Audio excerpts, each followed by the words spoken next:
So more opportunities have been created. So that's right. Yeah, so I agree. You know, the real average GDP growth rate is 6.5%, as the economic survey says. With a little more reforms, the survey posits that it could even be a little higher at 7 to 8%. Now, what is the realistic and the desirable sort of growth rate for India if it were to become, you know, the third largest economy in the world by the end of this decade? Desirable is one thing, but that desirable number will have to be tempered down by the global realities. The kind of uncertainties with every economy in the world faces. I don't think any one economy is so immune that the global volatilities don't affect them.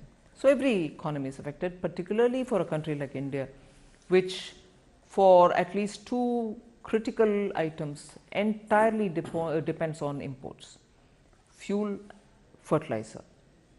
So when you're looking at importing that many big ticket items, your uncertainties are lots more and lots more pronounced. But even provisioning for that and building a budget, we have definitely ensured that we will be not as much affected by such uncertainties as would any other country be. And therefore, the numbers that we've given for the growth is very realistic. Right. You know, one thing that struck me this time when I was listening to your budget speech was the absence of any mention of disinvestment or asset monetization. Why was that? You know, why has that at least seeming to take a backseat in the last year or so? No, it is still there in the budget documents. Right.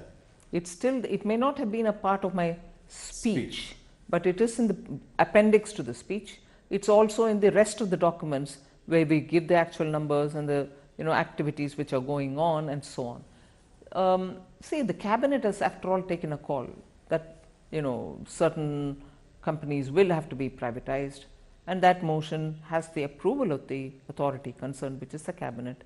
So the process goes on. But of course, because we'll have to also see when is the best time for it to be done, given the fact that we've already done the homework and kept it ready for just going out to the market, this consumes a lot of time, this preparatory time. Absolutely. Yeah. Post that is when we literally watch out for the market and then put it out. So both the factors, preparation and best time in the market, influence when you put it out. The process is on many of these items. So you're saying it's a question of timing. The commitment to privatization remains as strong as ever. Absolutely, particularly on those where the cabinet has already given the go-ahead. So last year you'd spoken about the privatization of two PSU banks. What happened to that? Have you identified the banks? Is the process on? This is what is happening. The process is on. The amendments will have to happen in the Act, right, and then also look at the market, and then it'll have to go through.